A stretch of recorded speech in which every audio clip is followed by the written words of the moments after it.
pemirsa, apa kabar? Senang sekali saya Astia Dika bisa kembali menemani Anda di program talk show yang syarat informasi inspiratif. Apalagi kalau bukan bincang sehati.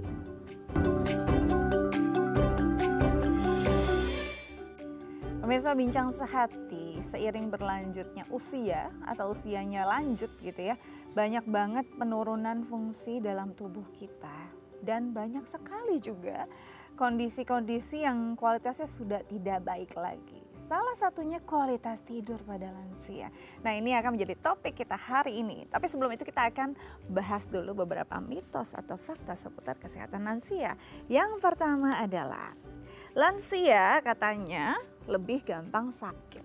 Kayaknya kita sering ya mendengar orang tua kita tuh atau nenek kakek kita merasa badannya tuh ringkih, badannya nggak enak, badannya ngilu-ngilu. Pokoknya itu jadi makanan harian, setiap minggu ada aja keluhannya. Ditambah juga mungkin ada keluhan lain seperti diare, lalu mungkin masalah-masalah pada sendi-sendinya. Nah, ini apakah sebenarnya suges atau memang secara metabolismenya dan juga secara kualitas fisiknya sudah tidak sebaik dulu sehingga membuat si lansia ini mudah terinfeksi, mudah terserang penyakit. Ini mitos atau fakta sih? Nanti kita akan tanyakan bersama dokter kita hari ini. Oke, selanjutnya adalah lansia perlu berolahraga. Kalau kita lihat lansia kayaknya bukan cuma kualitas kesehatannya saja ya yang menurun, tapi kualitas hidupnya, kualitas sosialnya juga menurun. Lebih banyak mungkin dihabiskan di rumah, tiduran, atau mungkin ya banyak hal yang udah nggak dilakukan dengan aktivitas fisik, apalagi olahraga gitu kan. Padahal ternyata olahraga begitu penting untuk lansia. Ini tidak hanya membantu atau mensupport kesehatan fisiknya tapi juga kesehatan psikisnya. Seberapa penting dan apakah ini memang sebuah fakta atau cuma mitos belaka? Nanti kita akan tanyakan bersama dokter kita hari ini. Oke, selanjutnya adalah setiap lansia pasti akan pikun. Nah, kalau kita lihat banyak ya lansia yang memang mengalami kondisi pikun. Nah, pikun ini dianggap satu kondisi yang lumrah dialami oleh lansia. Tapi kalau kita lihat ternyata bukan loh. Pikun ini adalah satu gangguan kesehatan tersendiri dan tidak semua lansia akan mengalami hal serupa. Nah, sebenarnya yang benar mana nih? Apakah semua lansia, orang-orang yang usianya sudah lanjut pasti akan merasakan kepikunan ini? Atau orang-orang lanjut usia yang memang ada penurunan memori saja yang akan mengalami kepikunan? Nanti kita akan tanyakan ini mitos atau fakta sebenarnya bersama dokter kita hari ini. Oke, selanjutnya adalah lansia tidak boleh minum air lebih dari 1,5 liter per hari. Kalau kita dianjurkan minum 1,5 liter sampai 2 liter sehari untuk memenuhi kebutuhan air atau menghidrasi tubuh kita. Lain halnya dengan lansia. Banyak yang bilang bahwa justru lansia memang harus dibatasi, nggak boleh sebanyak itu. Apa sih penyebabnya kalau lansia jadi nggak bisa minum lebih dari 1,5 liter? Apakah karena lansia udah mulai sering pipis, jadinya ganggu kualitas hidupnya? Atau ada alasan medis lainnya? Misalnya ginjalnya juga udah nggak gitu baik untuk bisa menerima air atau asupan air sebanyak itu. Nah, apa sih fakta yang sebenarnya? Nanti kita akan luruskan bersama dokter kita hari ini. Yang mau tahu jawabannya jangan kemana-mana. Tetap di depan layar TV Anda, saya akan kembali usai jeda. Tetap bersama kami di Bincang Sehati.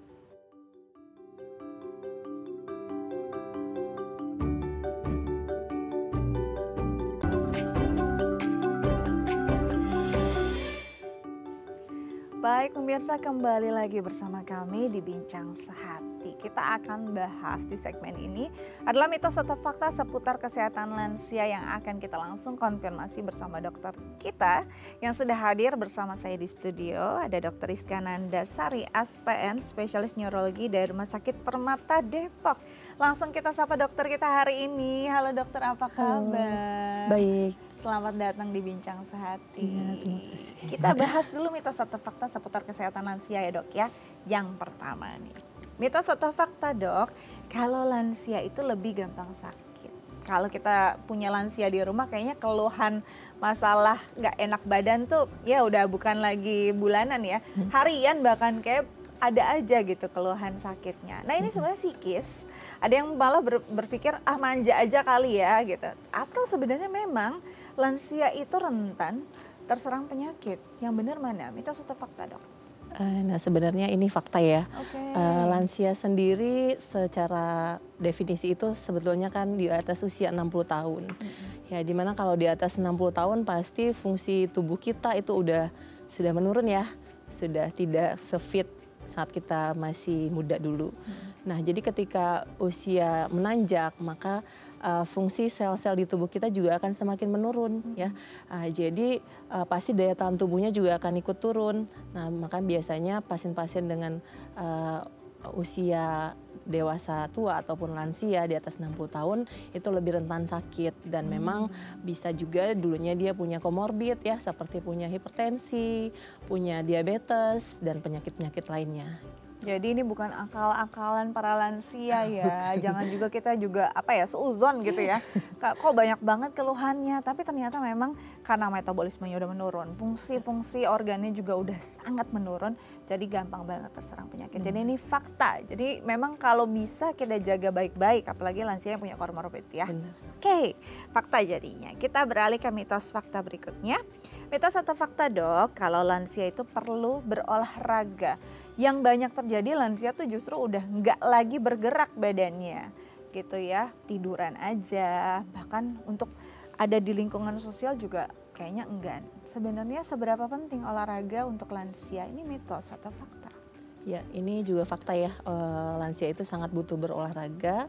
Kenapa? Karena biasanya kalau sudah usia lansia itu kan pasti udah aktivitasnya menurun ya, dulunya bekerja aktif ya, terus tiba-tiba semua gaya hidupnya berubah, banyak yang di rumah aja ya, sudah pensiun ya, pastinya aktivitas secara fisiknya akan berkurang. Nah kalau misalnya di usia-usia lansia itu tidak banyak bergerak, maka akan lebih mudah terserang penyakit ya.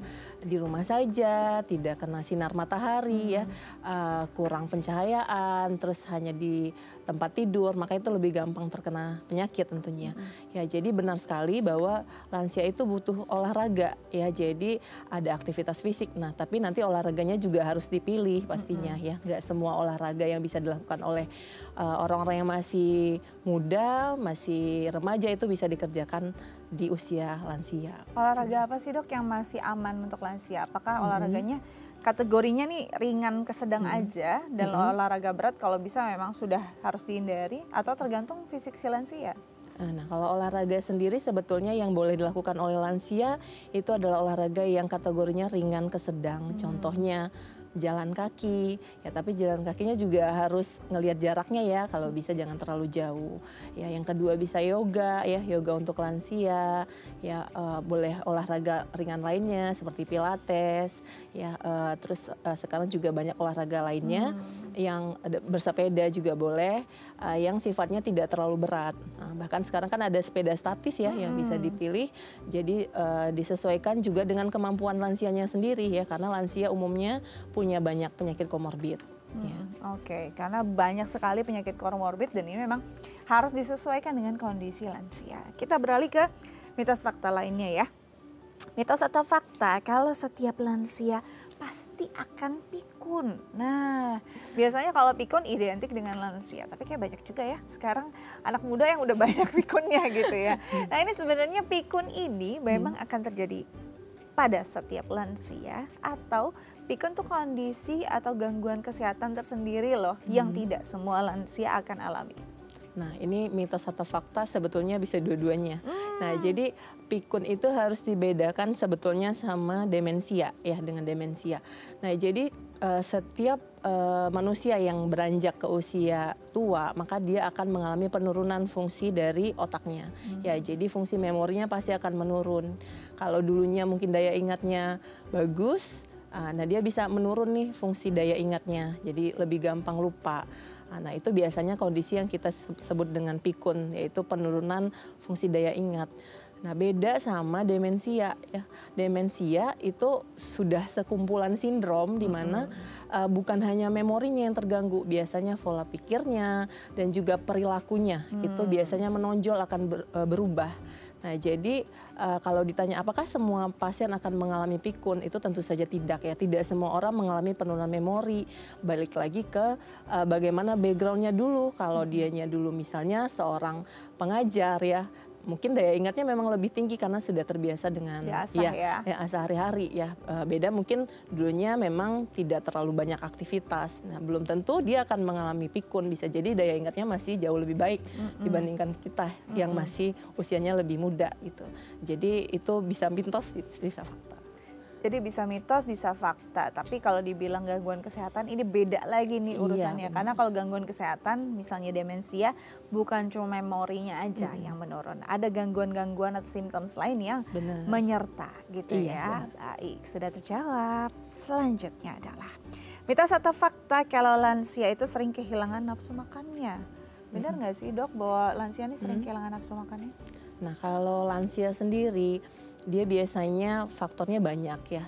Contohnya misalnya lansia yang punya komorbid tadi yang kita bicarakan, dia punya sakit, misalnya nih punya diabetes ya, punya hipertensi, terus rutin mengkonsumsi obat ya, mungkin ada perubahan persepsi terhadap rasanya ya, minum obat ini pahit ya, jadi nafsu makannya turun, atau minum obat terus dia rasanya mual, jadi penurunan nafsu makan.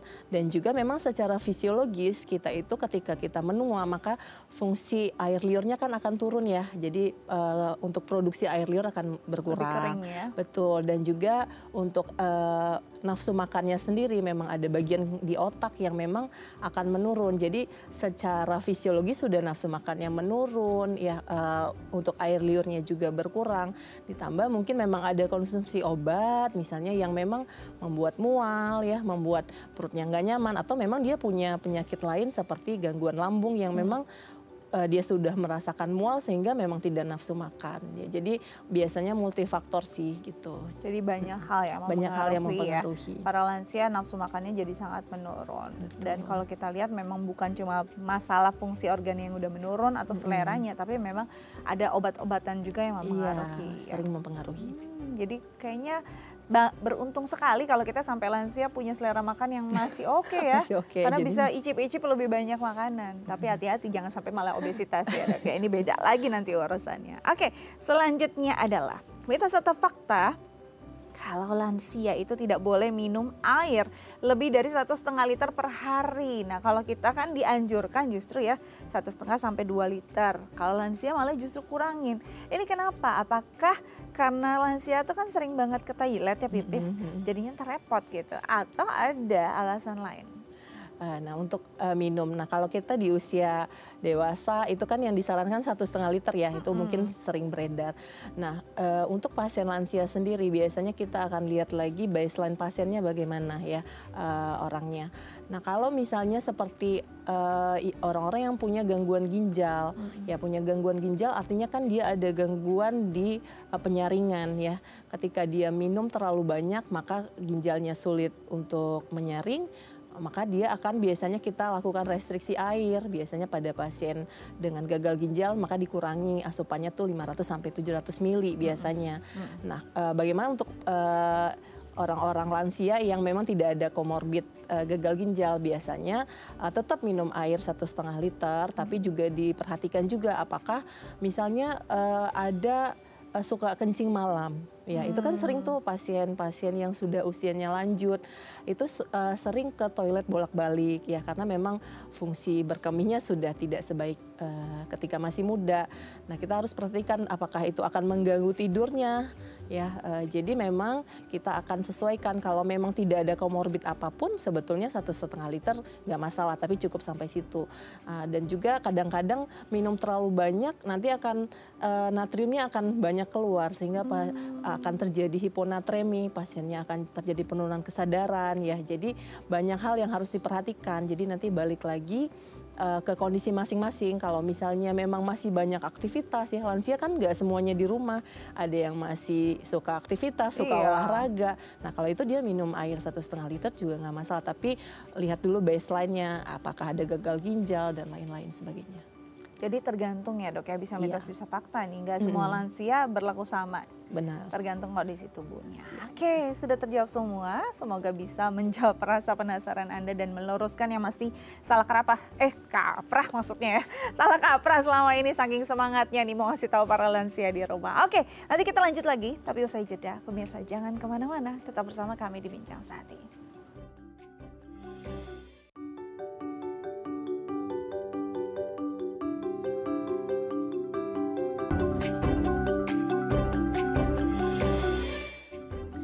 Baik pemirsa, kembali lagi bersama kami di Bincang Sehati.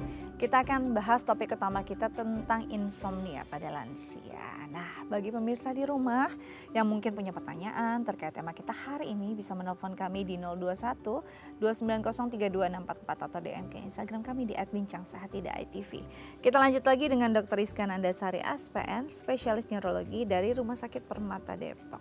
Oke, kita bahas tentang insomnia pada lansia. Nah sebelum masuk ke pada lansianya dulu, sebenarnya insomnia itu apa sih dok? Istilah yang terjadi kan mungkin kayaknya lagi sering digunakan ya untuk orang-orang yang sulit tidur aja langsung jam 1 belum bisa tidur, insomnia gitu ya. Nah sebenarnya insomnia ini kondisi nggak bisa tidur aja atau ada hal lain yang membuat kondisi tersebut jadi cukup mengkhawatirkan? Oke, secara definisi ya, insomnia itu sebetulnya adalah persepsi subjektif ya. Persepsi subjektif yang dirasakan oleh seseorang ketika dia merasa tidurnya tidak cukup. Baik itu dia sulit untuk masuk ke tidur, ataupun sudah tidur terbangun, ataupun dia bangun terlalu cepat atau early awake, terus tidak bisa tidur lagi, ataupun memang persepsi yang dia rasakan bahwa tidurnya tidak berkualitas, besoknya masih ngerasa kayak badannya kelelahan ya. Jadi itu sebetulnya insomnia itu masih persepsi subjektif ya, secara definisi.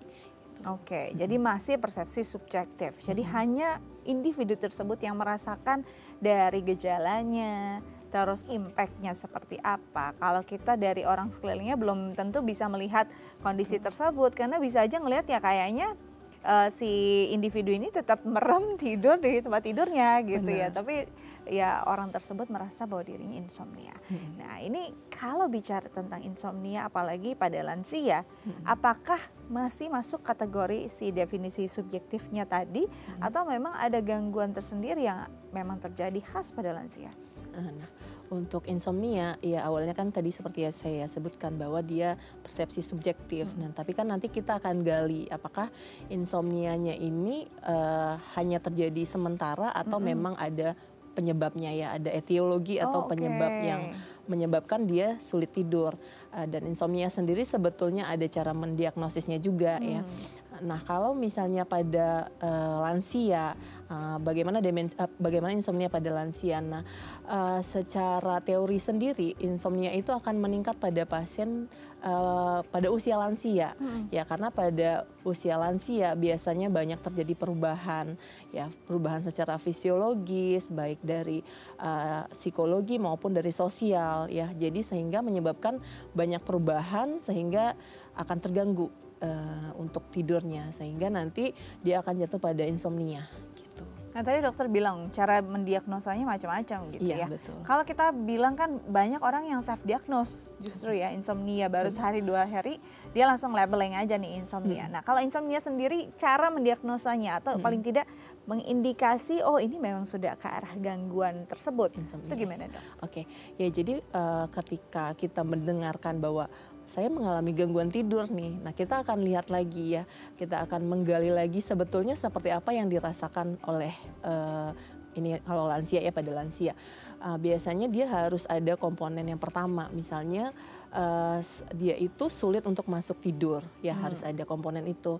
Atau dia bisa juga tidak ada masalah untuk masuk ke dalam tidurnya, tapi dia tidak bisa memaintain tidurnya, artinya sudah tidur 1 jam terbangun lagi, 1 jam terbangun lagi. Nah, bisa juga yang ketiga dia tidur tapi bangunnya terlalu awal. Misalnya tidur jam 9 tapi jam 3 udah kebangun dan nggak bisa tidur lagi ya. Jadi early awakening. Nah, bisa juga yang terakhir itu dia tidur tapi ketika bangun pagi kok badannya nggak segar, kok badannya kayak capek banget gitu. Itu juga sebetulnya masuk dalam cara kita mendiagnosa itu bahwa ada komponen insomnia pada pasien tersebut ya. Nah, dan juga sebetulnya untuk kita bisa mengkategorikan ini insomnia atau enggak kan biasanya ada waktunya, bukan yang kayak sehari 2 hari itu insomnia ya. Jadi insomnia sendiri terbagi 2, ada yang akut, ada yang kronis ya. Kita katakan kronis ketika dia sudah melewati 1 sampai 3 bulan. Kalau masih di bawah 1 bulan itu ada yang transien yang hanya beberapa hari atau berlangsung 3 sampai 4 minggu, itu biasanya kita masih sebutnya masih early ya, masih awal. Ketika sudah lebih dari 3 bulan maka itu akan masuk ke insomnia kronis gitu. Jadi biasanya kita akan menggali lagi bagaimana sudah berapa lama ya, terus bagaimana persepsi dia terhadap insomnia gitu. Insomnia yang dia maksud itu yang mana? Apakah masuk dalam salah satu dari yang saya sebutin tadi ya, yang 4 tadi. Kalau misalnya masuk maka itu salah satu cara kita menegakkan bahwa ini memang pasiennya punya insomnia gitu.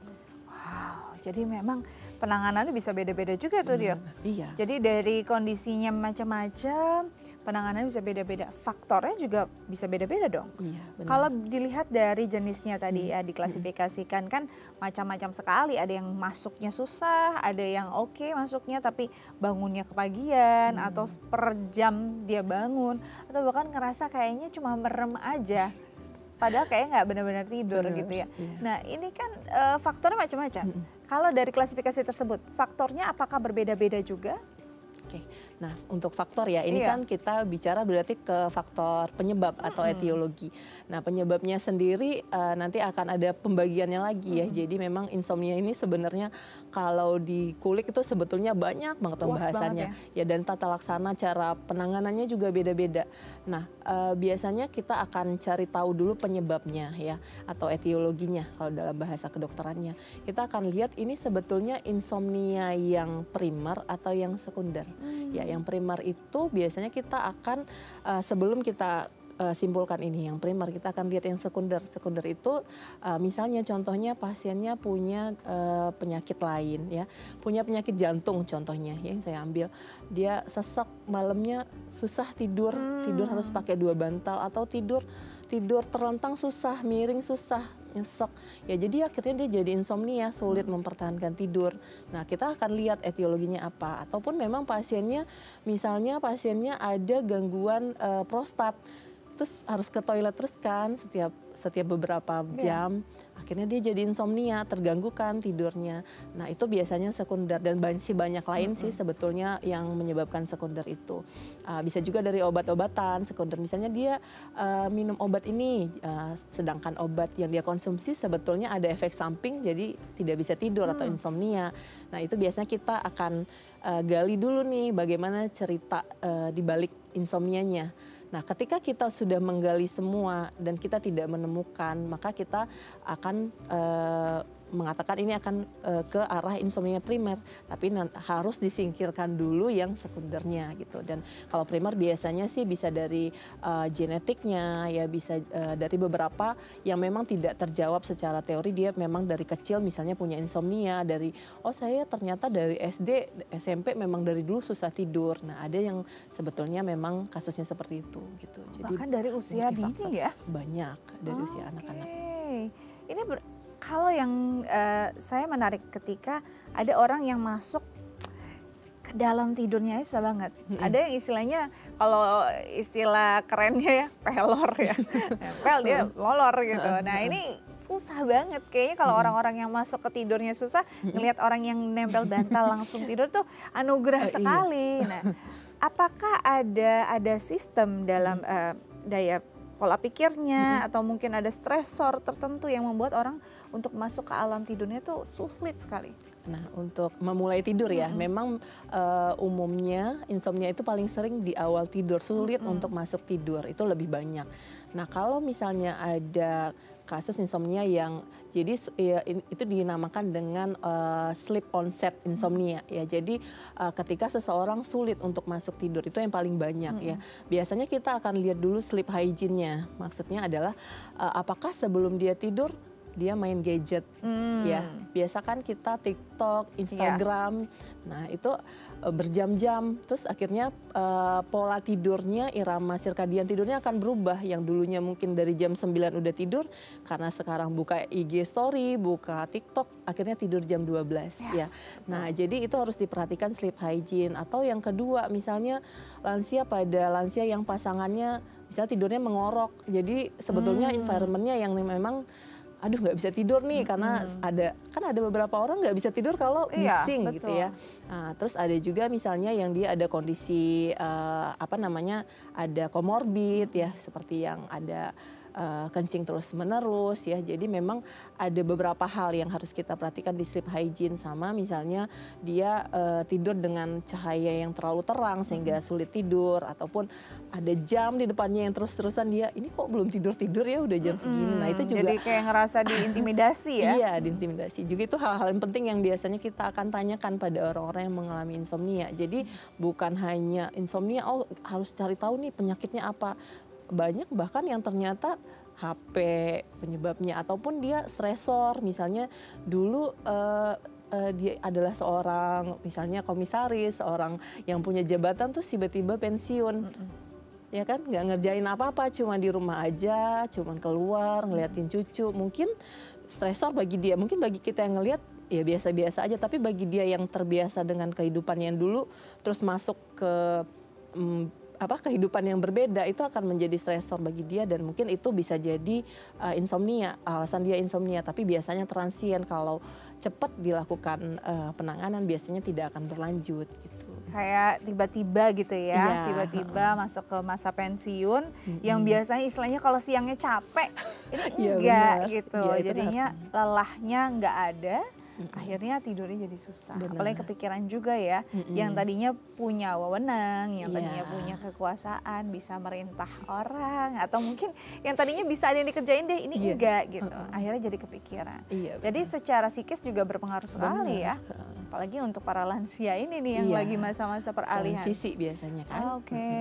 Nah berarti bisa jadi kalau ditangani cepat bisa istilahnya bisa ditangani lebih baik. Benar. Karena ini masa transisi aja bisa cuma 1 atau 2 bulan ya. Oke, nanti kita lanjut lagi ya. Tapi usai jeda, Dok. Jangan kemana-mana pemirsa, jangan kemana-mana. Kita akan kembali di Bincang Sehati usai jeda. Tetap bersama kami.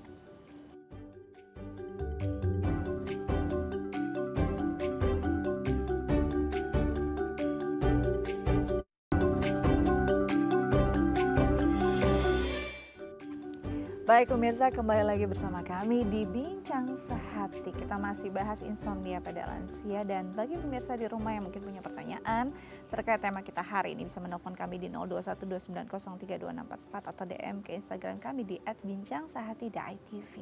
Kita lanjut lagi dengan dokter kita hari ini, Dr. Rizka Nandasari SPN, spesialis neurologi dari Rumah Sakit Permata Depok. Oke, Dok. Kalau kita bicara tentang insomnia yang berjalan dalam waktu, kalau tadi dokter bilang ada kok yang sebenarnya cuma masa transisi. Tapi kalau yang istilahnya nih udah kalau lebih dari 1 bulan, bisa 3 bulan, 6 bulan gitu ya. Ini kondisi yang berubah jadi kronis karena tidak ditangani, yang harusnya tadinya bisa langsung selesai gitu ya di 1 bulan awal, atau memang ini kondisi yang memang sudah arahnya kronis dari awal. Nah, kalau misalnya dari insomnia sendiri, kita kan biasanya akan bicara masalah onset ya, waktu kita akan gali, kita tanya lagi. Nah, biasanya kalau misalnya untuk kita bisa mendiagnosis bahwa ini adalah insomnia kronis, dia harus ada kriteria sih sebetulnya. Dalam 1 minggu itu harus ada minimal 3 kali. 3 kali pasiennya mengalami insomnia setiap malamnya ya. lebih dari 3 kali sudah pasti, ataupun dia berlangsung dan itu berlangsung di atas 3 bulan, maka kita akan katakan dia insomnia kronis ya. Jadi memang waktu itu sangat berpengaruh dan kebanyakan sebetulnya masih di transien kalau dia sudah mencari pengobatan, misalnya kok kayaknya saya susah tidur, dia ke dokter, misalnya ke dokter saraf. Biasanya kita nggak akan ngasih obat, kita lebih ke kognitif CBT namanya ya, cognitive behavior therapy. Jadi tanpa farmakologis pun itu bisa. Jadi kayak kita ajarkan pasiennya untuk sleep hygiene-nya dirubah dulu nih, jauhin HP ya. Kalau tidur cahayanya diredupin ya. Maksudnya lakukan sesuatu yang bisa membuat dia lebih gampang masuk ke tidur dan hindari tidur sebelum misalnya dia sebelum ngantuk jangan di tempat tidur dulu ya. Seperti itu. Jadi ke tempat tidur hanya untuk tidur aja. Jadi kalau masih mau scrolling jangan di tempat tidur dulu, jangan di kamar dulu, kalau bisa di luar dulu gitu. Jadi istilahnya badannya tahu kalau di tempat tidur itu waktunya istirahat. Untuk tidur saja gitu. Jadi memang ada kondisi-kondisi yang sudah harus kalau istilahnya dikenal lebih awal, ini tuh bisa selesainya lebih cepat. Bisa lebih cepat. Tapi kalau udah terlanjur kronis gimana nih dok? Iya, kalau udah terlanjur kronis, nah biasanya yang akan ditreat sama dokter dengan terapi farmakologis itu biasanya kita yang kronik ya, yang memang ketika seseorang tuh udah mencari bantuan dokter umumnya. Kalau misalnya dia udah terus-terusan kayak 3 bulan nggak tidur kan biasanya udah ngerasa apa kelelahan ya, stres, mudah marah ya, karena ketika kurang tidur kita pasti kan kayak lebih masalah yang nggak penting akan jadi kok jadi marah-marah. Biasanya keluarga juga jadi terganggu ya, nanti dia akan cari bantuan dokter. Nah biasanya kalau di sini nanti kita kan butuh itu ya anamnesis, kita butuh pemeriksaan lanjutan, dan kita nanti biasanya akan tetap CBT-nya dulu, cognitive behavior-nya dulu di awal, dan lalu kita akan masuk ke farmakologis, biasanya akan kita kombinasikan gitu ya. Tapi biasanya tidak akan dalam waktu jangka panjang juga untuk pengobatan farmakologisnya gitu. Betul ya. Ya rata-rata yang datang dan bantuan dokter udah kronis ya. Umumnya kalau sih. yang masih 1 bulan bukan bantuan dokter, biasanya ke travel agent. Liburan dulu coba ya gitu. Nah, ini kalau bicara tentang lansia, ini kan kasusnya bisa beda nih. Ada hal-hal yang memang memengaruhi kondisi para lansia, akhirnya gangguan pada tidurnya tuh bisa terjadi atau kualitas tidurnya bisa terjadi. Terutama pipisnya yang nggak bisa terkontrol malam-malam. Atau mungkin banyak yang lansia tuh tidurnya malah di siang hari, malamnya nggak bisa tidur.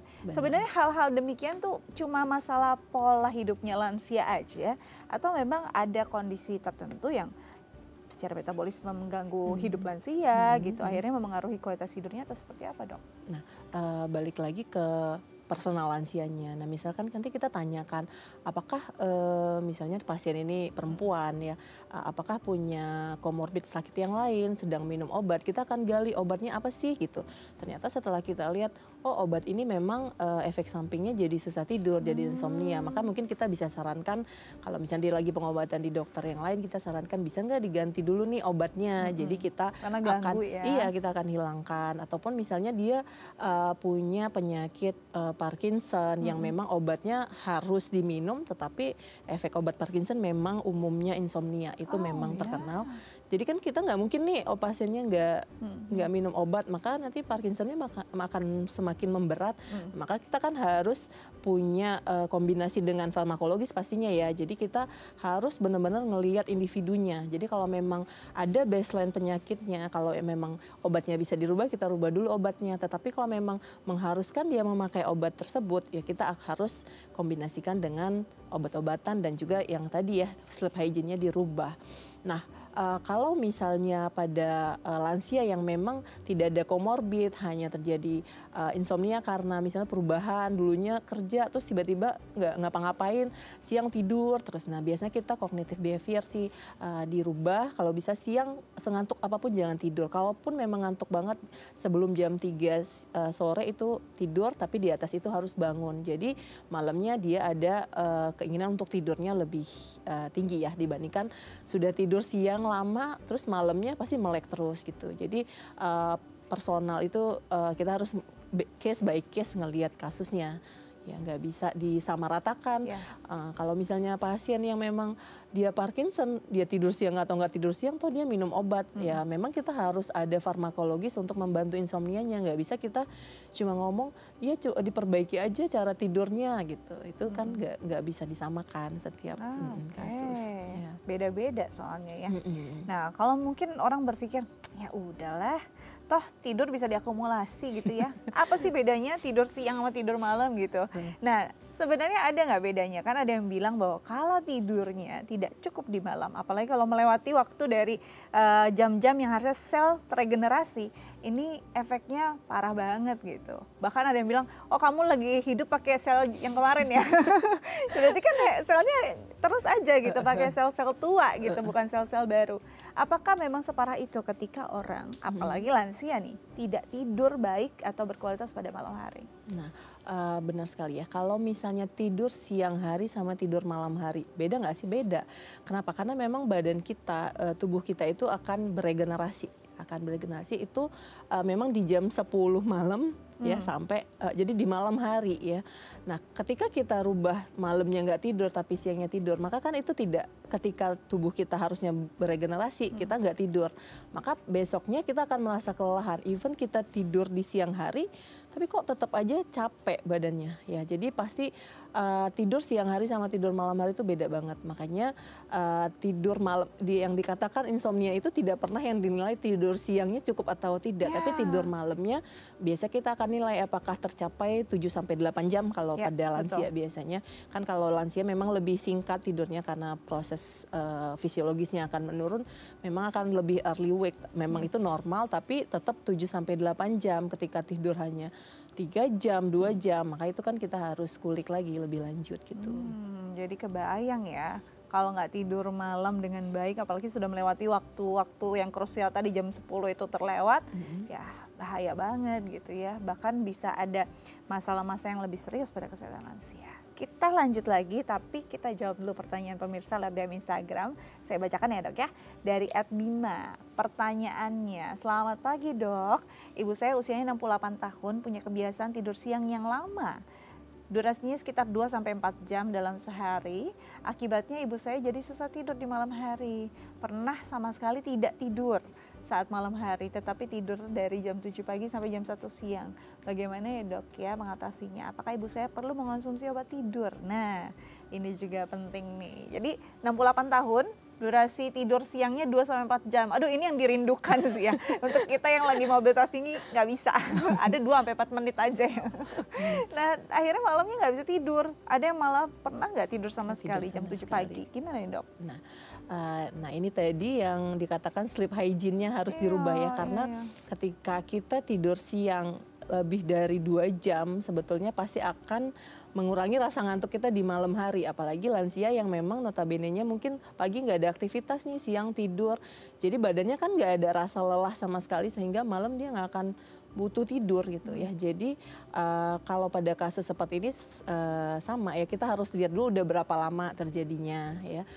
Apakah sudah lebih dari 3 bulan, apakah sudah dalam 1 minggu lebih dari 3 kali. Jika iya kan maka sudah masuk dalam kategori kronis, maka itu memang harus datang ke dokter sebetulnya ya. Dan kita biasanya akan perbaiki dulu sleep hygiene-nya sih, apakah butuh obat-obatan, konsumsi obat tidur atau tidak, maka kita akan nilai lagi nanti dari cerita pasiennya. Yang mungkin kenapa tidak bisa tidur di malam hari, misalnya memang ibunya malam sering ke toilet, sering kencing ya kan. Nah kita harus tanyakan lagi sebetulnya ada nggak hal-hal yang menyebabkan dia sulit tidur, atau memang ada yang sedang dipikirin ya sehingga malam nggak bisa tidur, siangnya akhirnya jadi ngantuk tidur, malamnya nggak bisa tidur. Jadi irama sirkadian tidurnya berubah sebetulnya karena faktor stresor ataupun memang masalah psikologis yang lainnya gitu. Jadi kita lihat lagi kalau seperti ini kasusnya, biasanya tidak langsung serta-merta dokter akan memberikan obat tidur. Kita akan gali lagi kalau memang masih bisa dengan CBT atau cognitive behavioral therapy, kita rubah dulu pola tidurnya ya, seperti yang tadi kita bicarakan, kita tidur itu ke tempat tidur hanya di saat ngantuk saja, tidak tidur di siang hari, atau kalau memang sangat mengantuk tidak tidur lebih dari 2 jam sebelum jam 3 sore ya. Terus kalau misalnya hanya mengobrol, nonton TV itu tidak di tempat tidur ya, cahayanya dikurangi. ketika dilakukan itu, oh ternyata perbaikan, maka kita tidak perlu menambahkan obat tidur sebetulnya. Ya, karena lansia sendiri kan mungkin biasanya sedang minum obat ini terus kita tambahin lagi dan ada efek sampingnya lagi. Jadi sebisa mungkin kita selalu tidak dengan farmakologis kalau memang tidak diperlukan sebetulnya pada insomnia ya. Jadi itu ya jawabannya ya Mas Bima ya. Kalau bisa jangan sampai ada penambahan obat tidur dulu. Benar. Apalagi kalau tidak dalam pantauan dokter. Benar. Ini yang paling nggak boleh. Nah ini banyak terjadi loh. Kita lihat ya, bahkan kita dengar banyak orang-orang yang cukup punya pengaruh di negeri ini harus berurusan dengan hukum perkara obat tidur ini. Masalahnya karena nggak bisa tidur gitu kan. Padahal memang ada kondisi-kondisi yang dokter aja tadi bilang masalahnya beda, faktornya beda, penanganan bahkan mungkin obatnya bisa beda. Benar. Bagaimana nih penyalahgunaan obat tidur jadinya? Padahal sebenarnya nggak semua obat tidur bisa berdampak baik juga pada si pasien kan dok ya? Benar. Gimana, ya dok? Jadi, nah banyak tuh memang apalagi zaman sekarang itu kan kayak obat-obatan tuh lebih gampang diakses ya, kayak di marketplace ya kita tuh kayak bisa beli obat ya, ada beberapa obat tuh bisa diakses sama pasien tanpa perlu resep dokter ya, ada aja sih ya yang kayak gitu. Terus ada yang memang penyalahgunaan zat ya. Nah sebetulnya mungkin di awal-awal ketika dikonsumsi itu kan bikin ngantuk ya, karena kan kayak zat-zat yang sifatnya narkotika itu kan memang akan membuat ngantuk ya. Ada beberapa kan yang sifatnya bisa membantu tidur ya, golongan-golongan tertentu yang memang membuat pasien itu ngantuk. Jadi kok kayaknya minum ini jadi bisa tidur gitu, atau bahkan kadang-kadang minum obat flu pun jadi bisa tidur, akhirnya ketergantungan obat. Padahal nggak flu. Padahal nggak flu. Jadi ada tuh yang memang yang minum begitu. obat flu untuk bisa tidur. Padahal itu udah salah dari awal. Jadi nanti kita harus benerin lagi yang kesalahan minum obatnya ataupun jatuh ke penyalahgunaan zat, akhirnya jadi bermasalah dengan hukum ya. Jadi sebetulnya kalau memang ngerasa ada sesuatu yang berubah dari pola tidur kita, ya konsultasikan aja ke dokter. Jadi kalau misalnya kayak saya sebutkan tadi masih transien, masih di bawah 1 bulan, apalagi misalnya belum 3 minggu ya, belum 2 minggu, mungkin masih bisa kita rubah tanpa harus minum obat apapun gitu. Jadi jangan takut ke dokter, disuntik atau segala macam, dirawat gitu. Kalau beli-beli obat sendiri nantinya malah jadi nggak bisa tidur tanpa obat tersebut. Benar, ketergantungan. Repot nantinya pas obatnya nggak ada. Oke, nanti kita lanjut lagi dok ya. Tapi saya jeda pemirsa, jangan kemana-mana, tetap bersama kami di Bincang Sehati.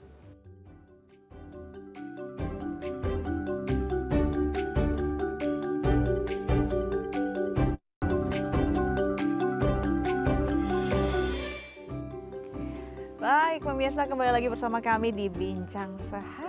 Kita masih bahas tentang insomnia pada lansia dan masih bersama dengan dokter kita hari ini, Dr. Rizka Nandasari SPN, spesialis neurologi dari Rumah Sakit Permata Depok. Oke. Aduh, kalau ngomongin insomnia apalagi pada lansia ini nggak habis-habis. Bahkan kadang-kadang kalau kita ngelihat mereka ya dok ya, ya mau dilarang tidur siang kasihan, tapi memperbaiki tidur malamnya, toh kita juga udah tidur duluan dari mereka. Ada sebagian dari para lansia yang juga punya perilaku yang rada aneh juga di malam, karena nggak bisa tidur akhirnya bersih-bersih lah, ngelakuin sesuatu hal lah yang mungkin akhirnya kok masak, kok apa. Nah ini kan jadi ada perubahan perilaku juga, karena malamnya nggak bisa dipakai buat tidur, akhirnya melakukan sesuatu. Ini sebaiknya untuk para anak yang di rumah, cucu ya, yang menghadapi lansia-lansia yang kondisinya demikian. Apakah memang harus dilarang sama sekali, atau baiknya kita dampingi untuk bisa paling enggak kita ajak ngobrol dan kita arahin, yuk waktunya udah tidur, nggak apa-apa ngelakuin ini sedikit tapi ingat ada waktu tidurnya. Oke, ya jadi ketika lansia tersebut tidak bisa tidur, maka biasanya kan dia akan ngerjain sesuatu ya, karena tidur juga nggak bisa ya, goler-goler, ngelihat jam juga. Jadi biasanya ada yang bangun terus ngerjain sesuatu. Nah itu sebetulnya perilaku yang salah ya dalam insomnia. Pasti insomnianya akan tambah berat karena jadi malah aktivitas di malam hari. Kan ketika kita aktivitas pasti kan pengen aktivitas terus ya, apalagi nggak ngantuk ya udah lanjut, bahkan tiba-tiba udah pagi aja. Ya sebetulnya kalau misalnya sudah di tahap malam jadi beraktivitas, siangnya malah dibalik jadi jamnya untuk tidur, itu benar-benar udah butuh penanganan sebetulnya. Jadi sebetulnya pada saat kita memperbaiki kondisi insomnia pada lansia, itu nanti ada memang biasanya pada saat kita edukasi itu ada ketika si pasien tidak bisa tidur, maka kita sarankan untuk bangun dulu. Tapi ketika sudah 15 menit tidak bisa tidur, bangun dulu, ya jangan di tempat tidur, tapi tidak juga melakukan aktivitas-aktivitas yang banyak gitu ya.